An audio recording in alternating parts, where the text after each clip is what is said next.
जय श्री कृष्णा। राधे राधे। हे प्रिय भक्तों, आप सभी को मार्गशीर्ष मास के अमावस्या व्रत की हार्दिक शुभकामनाएं। आज के इस वीडियो में आप सुनिए अमावस्या व्रत की कथा। तो कथा को पूरी श्रद्धा एवं प्रसन्नचित मन से पूरा अवश्य सुनिएगा। तो आइए भगवान शिव, माता पार्वती और गणेश भगवान का ध्यान करते हुए कथा का शुभारंभ करते हैं। जय भोलेनाथ। प्राचीन समय में कांचीपुरी में एक ब्राह्मण परिवार रहता था। उस ब्राह्मण का नाम देव स्वामी था। उसकी पत्नी का नाम धनवती था। उनके 7 पुत्र और एक पुत्री थी। पुत्री का नाम गुणवती था। ब्राह्मण के 7 पुत्रों का विवाह हो गया था। उसने अपने पुत्री के लिए वर खोजने का कार्य अपने सबसे बड़े पुत्र को सौंपा था। उसी दौरान किसी पंडित ने पुत्री की जन्म कुंडली देखी और बताया, शादी के समय 7वां फेरा लेते हुए यह कन्या विधवा हो जाएगी। पंडित की बात सुनकर ब्राह्मण और उसकी पत्नी के होश उड़ गए। उन्होंने पंडित जी से इसका उपाय पूछा।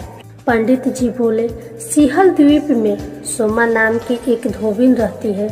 सोमा धोबिन एक पतिव्रता नारी है और वह हर अमावस्या का व्रत करती है। यदि तुम्हारी पुत्री उसकी सेवा करे तो इसका वैधर्व दोष दूर हो सकता है।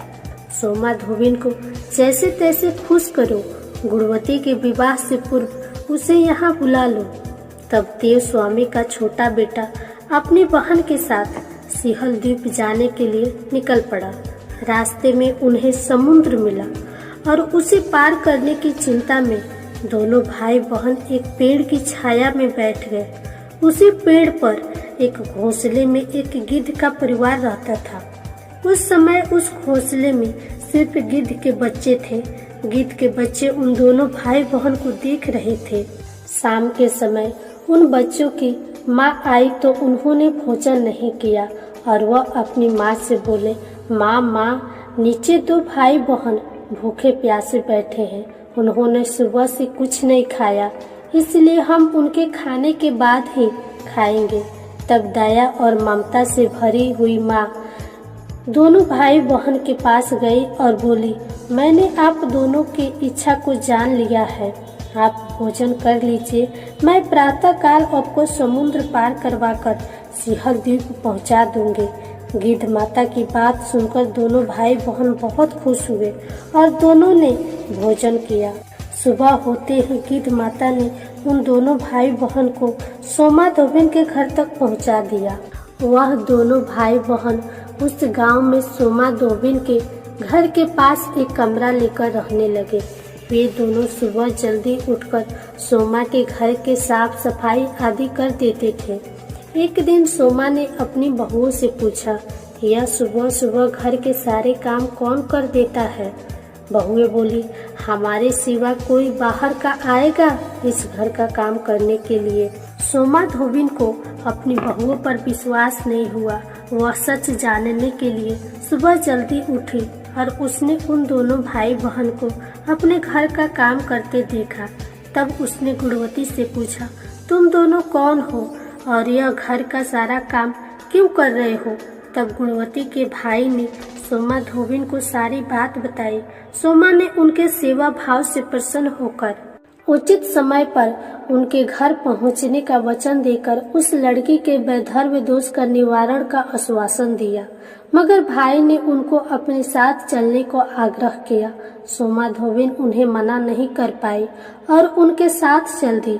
चलते समय सोमा ने अपनी बहुओं से कहा, यदि मेरे पीछे किसी का देहांत हो जाए तो उसके शरीर को नष्ट मत करना, तुम मेरा इंतजार करना। वे इतना कहकर भाई और बहन के साथ कांचीपुरी चल गई। कुछ दिनों बाद गुणवती के विवाह का कार्यक्रम तय हो गया और विवाह के समय 7वां फेरा होते ही गुणवती के पति की मृत्यु हो गई। तब सोमा ने तुरंत ही अपने संचित पुण्यों का फल गुणवती को प्रदान किया, जिसके प्रभाव से गुणवती का पति जीवित हो गया। तब सोमा धोबिन उन्हें आशीर्वाद देकर अपने घर के लिए रवाना हुई। गुणवती को अपने पुण्य का फल देने से सोमा के घर में उसके पुत्र, जमाई और पति तीनों की मृत्यु हो गई। उस दिन सोमवती अमावस्या थी। सोमा धोबी ने अमावस्या का व्रत किया हुआ था। उसने अपने व्रत का पूर्ण फल संचित करने के लिए रास्ते में पीपल के वृक्ष की छाया में विष्णु भगवान का पूजन किया और पूजन के बाद 108 बार पीपल के वृक्ष की परिक्रमा की। 108 परिक्रमाएं पूरी होते ही उसके परिवार के सभी मृतक जन जीवित हो गए। बोलो विष्णु भगवान की जय, शिव शंकर भगवान की जय। ओम नमः शिवाय। इस प्रकार सोमवती अमावस्या की कथा पूर्ण हुई। आइए अब सुनते हैं पिठोरी अमावस्या की कथा। बहुत समय पहले की बात है। एक परिवार में 7 भाई थे। सभी की शादी हो चुकी थी। सबके छोटे छोटे बच्चे भी थे। अपने परिवार के सुख समृद्धि के लिए 7 भाइयों की पत्नियां पिठोरी अमावस्या का व्रत रखना चाहती थी। लेकिन जब पहले साल बड़े भाई की पत्नी ने व्रत किया तो उसके पुत्र की मृत्यु हो गई। दूसरे साल फिर एक और पुत्र की मृत्यु हो गई और 7वें साल भी ऐसा ही हुआ। इस बार बड़े भाई की पत्नी ने अपने मृत पुत्र का शव कहीं छुपा दिया। एक दिन गांव की कुल देवी माँ पुलेरम्मा गांव की रक्षा के लिए पहरा दे रही थी। उन्होंने जब इस दुखी माँ को देखा तो उसकी वजह जाननी चाहिए। जब बड़े भाई की पत्नी ने सारा किस्सा सुनाया तो देवी पुलेरम्मा को दया आ गई। उन्होंने उस दुखी माँ को कहा कि वह उन स्थानों पर हल्दी छिड़क दे जहाँ जहाँ उनके बेटे का अंतिम संस्कार हुआ है। माँ ने वैसा ही किया। जब वह घर लौटी तो 7 पुत्रों को जीवित देखकर उसकी खुशी का ठिकाना न रहा। तभी से उस गांव की हर माँ अपने बच्चों की लंबी आयु के लिए पिठोरी अमावस्या का व्रत करने लगी। हे देवी माँ, जैसे आपने उन 7 भाइयों की रक्षा की, वैसे ही कथा पढ़ने तथा सुनने तथा कहने वाले सभी के बच्चों की रक्षा करना। माँ, हम सब पर अपना आशीर्वाद बनाए रखना। जय देवी पुलेरम्मा। इस प्रकार भादो मास की अमावस्या की कथा पूर्ण हुई। अब आइए सुनते हैं अमावस्या व्रत की अगली पौराणिक कथा। प्राचीन काल की बात है। एक गरीब ब्राह्मण परिवार था। उस परिवार में पति पत्नी एवं उसकी एक पुत्री भी थी। उसकी पुत्री समय के गुजरने के साथ साथ धीरे धीरे बड़ी होने लगी। उस पुत्री में बढ़ती उम्र के साथ सभी स्त्रियों सचित गुणों का विकास हो रहा था। वह कन्या सुंदर, संस्कारवान एवं गुणवान थी, परंतु गरीब होने के कारण उसका विवाह नहीं हो पा रहा था। एक दिन उस ब्राह्मण के घर एक साधु महाराज पधारे।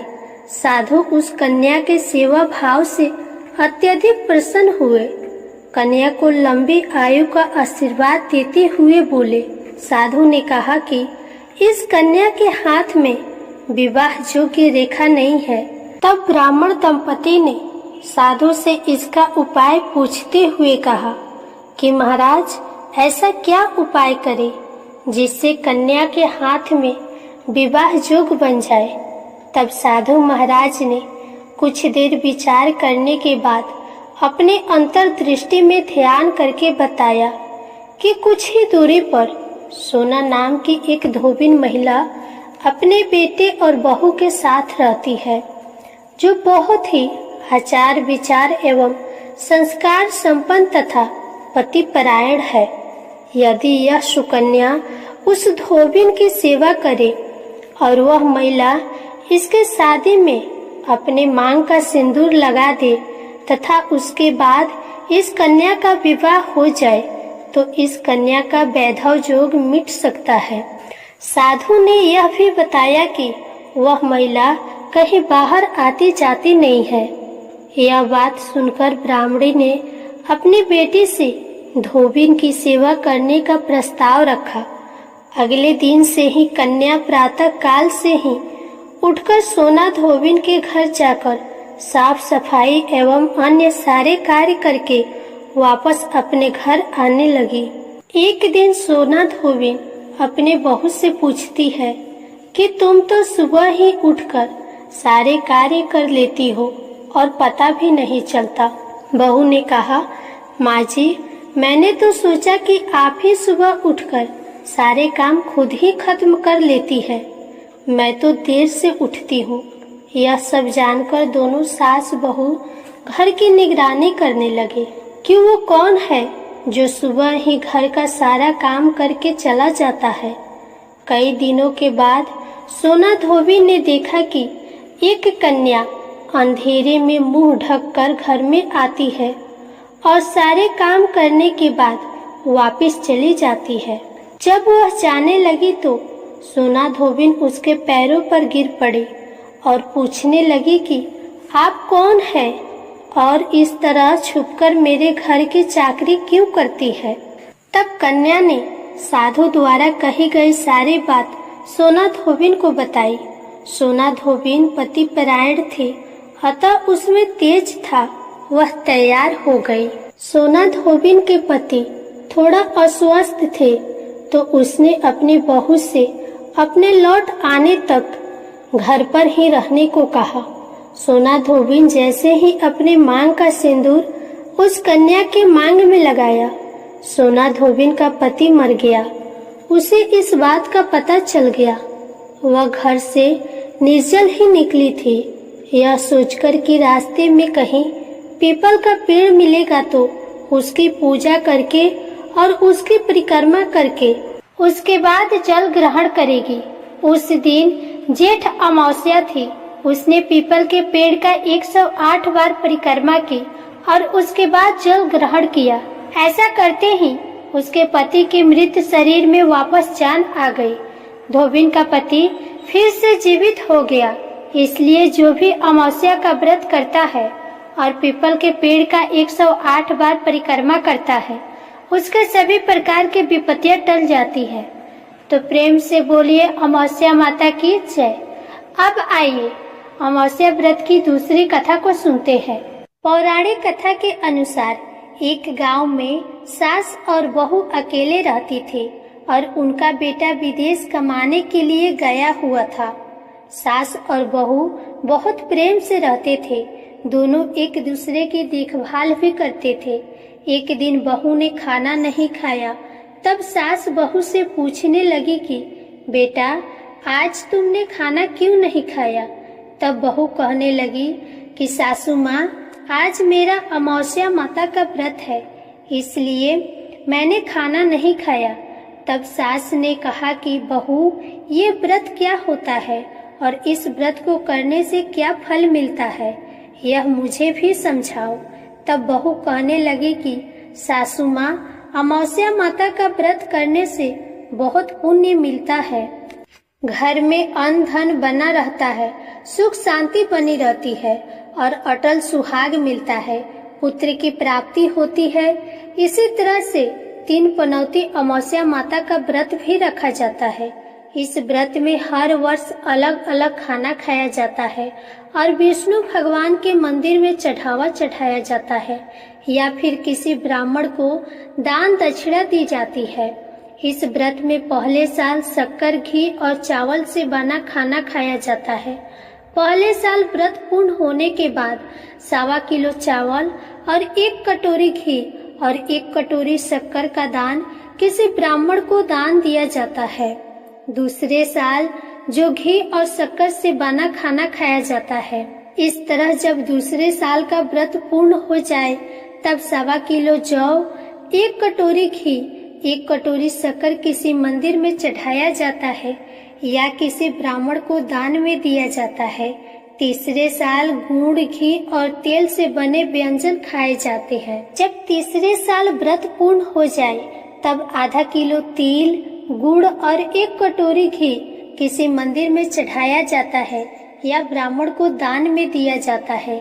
इसे ही सासू माँ 3 पनौती अमावस्या का व्रत कहा जाता है। फिर बहू बताने लगी, माँ जी, इस व्रत का संकल्प लेने के बाद इसे पूरा करना जरूरी होता है। अगर पूरा नहीं किया जाए तो घर में झगड़ा और अशांति बनी रहती है। तब सासू माँ कहने लगी, बहू, अब मेरी तो उम्र हो गई है, लेकिन तुम यह व्रत जरूर करना और तब बहू यह व्रत करना प्रारंभ किया। एक दिन बहू ने किसी के कहने पर गेहूं से बनी रोटी खा ली, जिससे अमावस्या माता नाराज हो गई। सास और बहू जो दोनों एक दूसरे का ख्याल रखती थी, सास बहू से प्यार करती थी, अब उन दोनों में झगड़े होने लगे। यह देख गांव वाले भी हैरान हो गए कि इनके घर में यह सब क्या हो रहा है। सास अपनी बहू से कहने लगी, जब से तुम हमारे घर में बहू बनकर आई हो, तब से हमारे घर की लक्ष्मी चली गई है। तुम हमारे लिए बिल्कुल भी शुभ नहीं हो। तब बहू ने कहा कि माँ जी, आपके घर की लक्ष्मी चली गई है तो मुझे बताओ कि कहाँ मिलेगी, मैं लक्ष्मी को लेकर आऊंगी। तब सासू माँ कहने लगी कि बहू, लक्ष्मी तुम्हें समुद्र के बीच में भगवान विष्णु के पैर दबाते हुए मिलेंगे। यह सुनकर बहू ये कहकर चली जाती है कि माँ जी, अब तो मैं लक्ष्मी जी को लेकर ही आऊंगी, नहीं तो मैं इस घर में पैर नहीं रखूंगी। ऐसा कहकर बहू लक्ष्मी की खोज में चली गई। जब बहू लक्ष्मी की खोज के लिए निकली, तब उसे बीच रास्ते में गाय मिली। गाय बहू से पूछने लगी कि आप कहाँ जा रहे हैं। तब बहू कहने लगी, गाय माता, मेरी सास कहती है कि मेरे आने से उनके घर में अन्न धन की कमी हो गई है और उनके घर की लक्ष्मी चली गई है, तो मैं लक्ष्मी को लेने जा रही हूँ। तब गाय माता कहने लगी कि बेटी, अगर तुम जा ही रही हो तो भगवान से मेरे बारे में भी पूछ लेना। बहू कहने लगी कि ठीक है गाय माता, मैं आपके बारे में भी पूछ लूंगी। तब गाय माता कहने लगी कि जब मेरा बछड़ा होता है तब वह मर जाता है, जिंदा नहीं रहता। तुम लक्ष्मी जी से पूछ लेना कि आखिरकार मेरे साथ ऐसा क्यों हो रहा है। मैंने ऐसे कौन से कर्म किए हैं जिसकी सजा मुझे मिल रही है। तब बहू कहने लगी, गाय माता, मैं आपके बारे में जरूर पूछ लूंगी। ऐसा कहकर बहू आगे बढ़ गई। जब आगे बढ़ी तब रास्ते में उसे घोड़ी मिली, जिसके गले में घंटी बंधी हुई थी। घोड़ी ने कहा, बेटी, तुम मेरे दुखों का निवारण लक्ष्मी जी से पूछ लेना। बहू कहने लगी, मैं जरूर पूछ लूंगी। ऐसा कहकर बहू आगे बढ़ गई। आगे जाते ही बहू को एक अंधा और बहरा बुजुर्ग मिला। उसने भी बहू से अपनी समस्या के निवारण के लिए पूछने को कह दिया। तब बहू उसकी समस्या भी भगवान से पूछने को कहकर आगे बढ़ गई। आगे जाते ही बहू को एक बूढ़ी औरत मिली, जो कि हाथ और पैर से अपाहिज थी। उसने भी बहू से कहा कि बेटी, तुम जब भगवान से मिलो तो उनसे पूछना कि आखिरकार मैं अपाहिज क्यों हुई, मैंने ऐसे कौन से कर्म किए थे। तब बहू उसकी समस्या पूछने के लिए तैयार हो गई और फिर आगे बढ़ गई।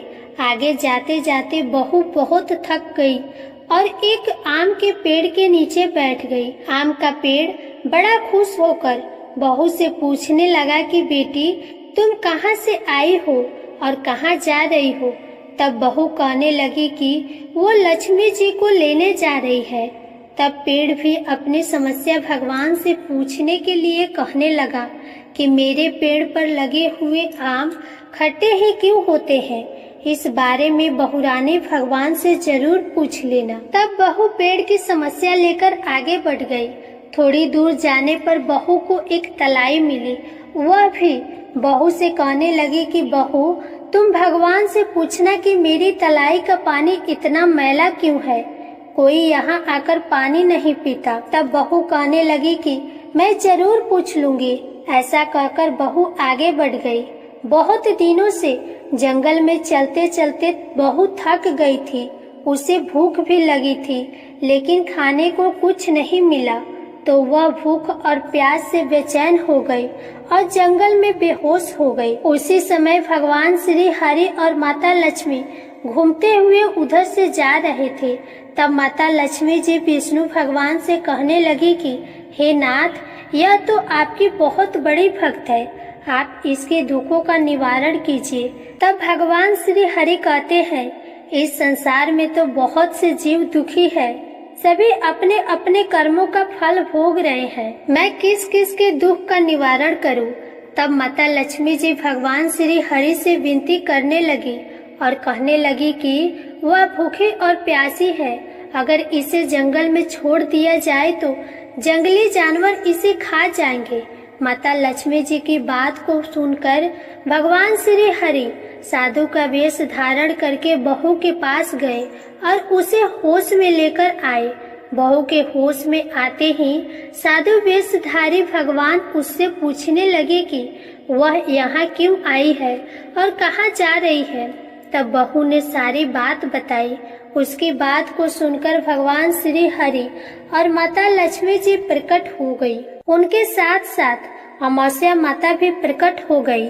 बहू ये सब देखकर उनके चरणों में गिरकर उन्हें प्रणाम करने लगी। तब अमावस्या माता बहू से कहने लगी कि बेटी, तूने मेरे व्रत को खंडित किया है, इसी की सजा तुझे मिली है, लेकिन अब मैं तुझे क्षमा करती हूँ। अब तुम घर को जाओ। तुम्हारा घर अन्न और धन से भर जाएगा। तुम्हारा घर सुंदर महल में बदल जाएगा और तुम्हारी सभी मनोकामनाएं भी पूर्ण हो जाएंगी। यह सब होने के बाद बहू ने रास्ते में जो जो भी मिला था उन सभी के दुखों का निवारण करने के लिए विनती की। तब भगवान श्री हरि कहने लगे कि गाय ने कभी अपना दूध किसी को नहीं पिलाया, इस कारण उसके बछड़े जिंदा नहीं रहते। तुम उसका दूध पी लेना, फिर उसके बाद उसके बछड़े जिंदा रहने लगेंगे। और घोड़ी पिछले जन्म में आटा पीसने वाली महिला थी। वह किसी को आटा पीसकर नहीं देती थी, इसलिए उसके गले में चक्की के पात बंधे हुए हैं। तुम उसके पात खोल देना, वह बिल्कुल ठीक हो जाएगी।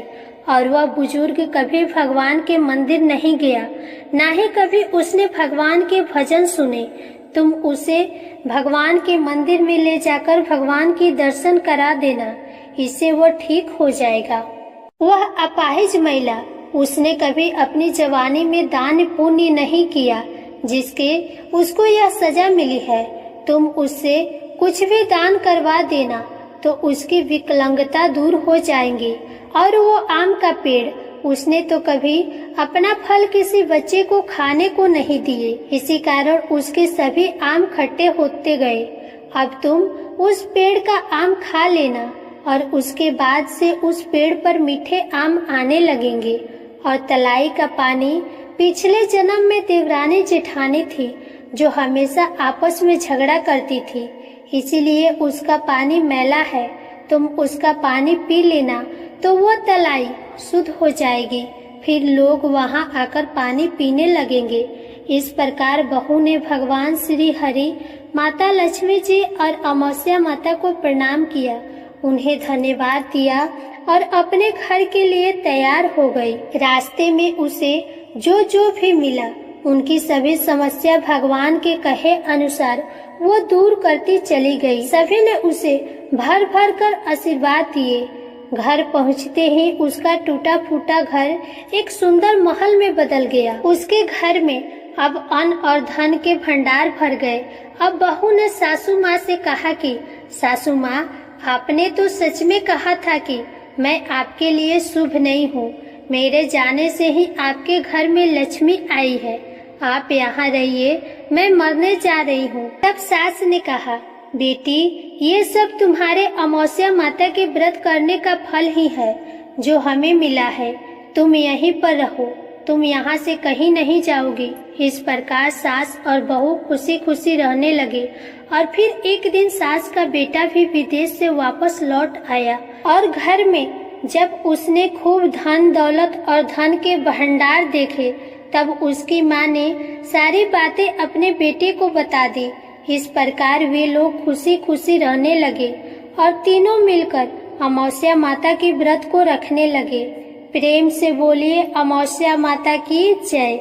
इस कथा को कहने वाले, सुनने वाले और हुंकार भरने वाले सभी भक्तों के घर में धन्य धान्य के भंडार भरना, सभी की रक्षा करना। हे अमावस्या माता, आप सभी की रक्षा करना। प्रेम से बोलिए अमावस्या माता की जय। अब आप सुनिए गणेश भगवान जी की कथा। एक साहूकार था, उसके घर रोज एक ब्राह्मणी रोटी लेने के लिए आती थी। घर के अंदर घुसते ही पुल के ऊपर गजानन जी का मंदिर था। वह गणेश जी को रोटी का एक कवर भोग हमेशा लगाती थी। बहुत दिन हो गए। गणेश जी महाराज ने कहा कि यह मुझे हमेशा भोग लगाती है, मुझे इसे कोई न कोई उपहार जरूर देना चाहिए। गणेश जी एक दिन उसके थाली में हीरे मोती भर देते हैं। ब्राह्मणी तो थाली लेकर अपने घर आ गई और साहूकार के घर रोटी लेने आना बंद कर दी। साहूकारनी ने उसे बुलावा भेजा कि बाई, रोटी लेने के लिए क्यों नहीं आती हो? ब्राह्मणी ने कहा कि मुझ पर गणेश जी प्रसन्न हो गए, बहुत वर्ष तक रोटी लेने आ गई, परंतु अब नहीं आऊंगी।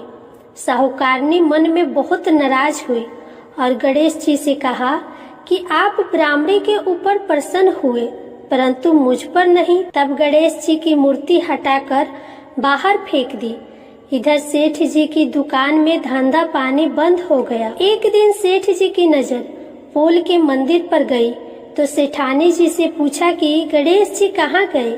तो साहूकारनी ने कहा कि ऐसे गणेश जी का क्या करें जो ब्राह्मणी पर तो प्रसन्न हो गए लेकिन हमारे ऊपर प्रसन्न नहीं हुए, इस कारण मैंने गणेश जी को बाहर फेंक दिया। तब सेठ जी ने कहा कि यह तुमने क्या किया?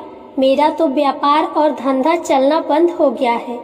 गणेश जी तुमने कहाँ फेंके हैं? जल्दी बताओ, मैं उन्हें वापस लेकर आता हूँ।